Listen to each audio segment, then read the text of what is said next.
What if the city you lived in, the one you called home, the one you fought for, the one you believed was perfect, was built on a lie? And what if the only ones who knew the truth were the ones who had been erased from history? Welcome back to CineFlicks Recap.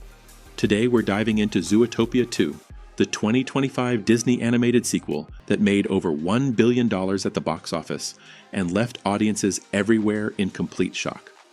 Buckle up, because this one is wild from start to finish. Imagine waking up every morning excited to go to work, but every single day you and your partner almost tear each other apart.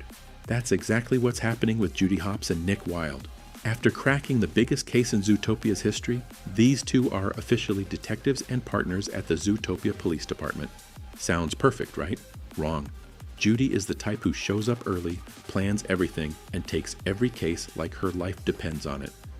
Nick? He's smooth, laid back, and would rather crack a joke than crack a case. So you can imagine, 1 week into their new partnership, Chief Bogo calls them both into his office and says something none of us expected. Go to therapy or lose your badges. And just like that, the two greatest detectives in Zootopia are sent to see Dr. Fuzzby. I am your therapy animal, Dr. Fuzzby. A tiny, cheerful quokka who smiles through everything, while criminals run wild outside. But before they can even sit on Dr. Fuzzby's couch, something happens during a routine bust that stops Judy cold.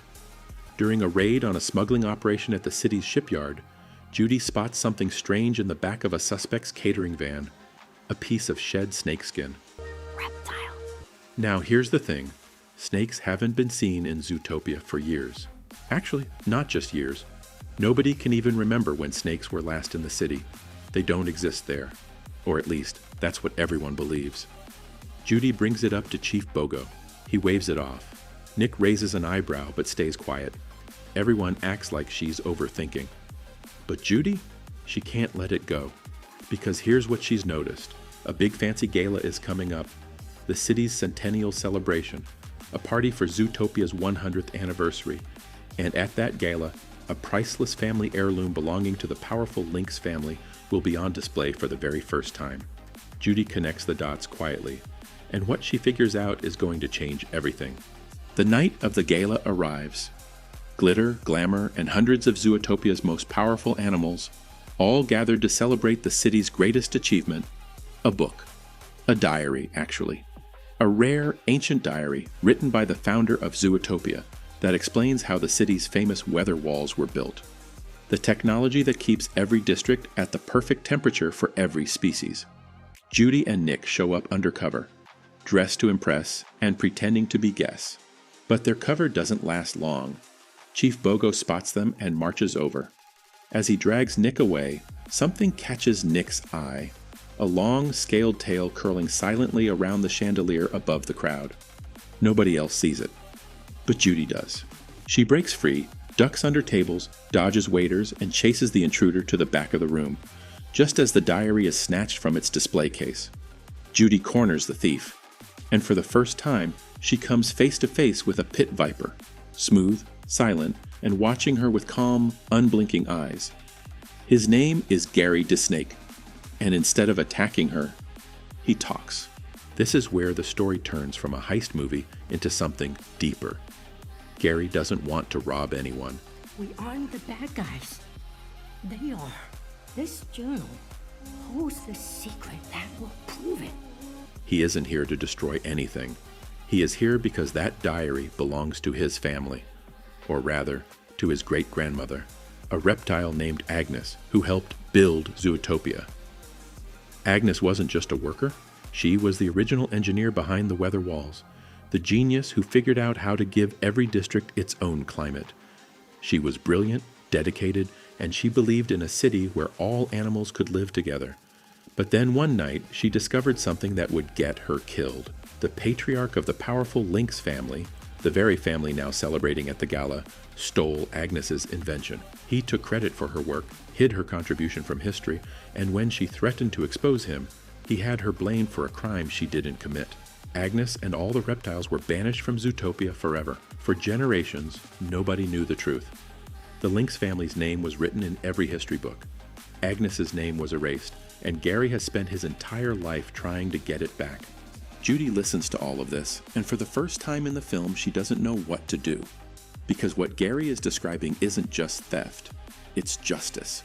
She makes a decision, maybe the riskiest one of her career. She's going to help him, but she needs Nick.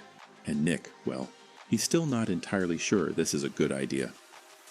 Their therapy sessions with Dr. Fuzby haven't exactly been smooth. The little quokka keeps asking them to share their feelings, and Nick would rather wrestle a bear. Still, when Judy explains what she's found, something shifts in Nick. Listen to me. Venomous snakes tried to steal the Lynxley's journal before. What if they're back in town to steal it again? He's always known what it feels like to be judged before you've even opened your mouth. He's a fox. Zootopia has never fully trusted him. So the three of them, Judy, Nick, and Gary, form a team. They also pick up Nibbles, a beaver who runs a conspiracy podcast from her van and somehow already knew about the reptile exile, and somehow also already had snacks. Together, they head somewhere no Zootopia cop has ever gone. The hidden parts of the city, the districts that were quietly built over, erased, and forgotten. Their investigation leads them to the weather walls, the massive underground machinery that controls the climate across the whole city. Somewhere inside those walls is the original switch that would restore power to the reptile districts. But they're not alone. Paulbert Lynx, an awkward, nervous member of the Lynx family who had been quietly helping them, has been hiding something. When they reach the weather walls, Paulbert turns on them. He injects Judy with snake venom.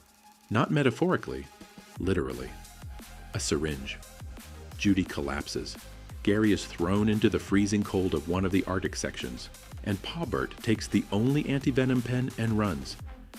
This is the part of the movie that had audiences gripping their armrests. Nick and Nibbles arrive just in time, but Paulbert's not done. He poisons Nibbles next, and then he faces off against Nick, just the two of them, while Judy lies dying on the floor behind them. The fight is desperate. Nick has no special powers. He's just a fox who cares about his partner, and one by one he's running out of options until he gets the pen. Nick gets one shot. Judy is unconscious. Nibbles is down, and the anti-venom pen is in his hand. He throws it. Across the room, past the chaos, through the cold air, and Gary catches it. Judy wakes up. She saves Nick. Paulbert tries to escape but doesn't make it far. With the threat neutralized, Gary finally reaches the weather wall controls. He doesn't destroy anything. He doesn't blow up the city. He simply activates the original design, the one his great-grandmother built, and with a deep mechanical hum, new districts begin to warm up across Zootopia. Districts that reptiles, sea mammals, and birds could finally live in. Spaces that had been locked off for 100 years. The diary is returned. Agnes's name is read aloud in the center of the city for the very first time. The Lynx family is held accountable, and the city begins, slowly, to change. And Judy and Nick, they finally learn how to be real partners. Not because they're the same, but because their differences are exactly what makes them great. And that, right there, is the story of Zootopia 2. A story about a city that thought it was perfect. Until two detectives, a snake with nothing to lose, a beaver with too many snacks, decided to dig up the truth. This movie isn't just about animals, it's about who gets to write history. It's about the people, or in this case the creatures, who were erased. And what happens when someone finally decides to bring them back. If you enjoyed this recap, smash that like button and subscribe to CineFlicks Recap for more movie breakdowns just like this one. Drop in the comments, what was your favorite moment? And if you want to see the actual film, Zootopia 2 is available on Disney Plus right now. See you in the next one.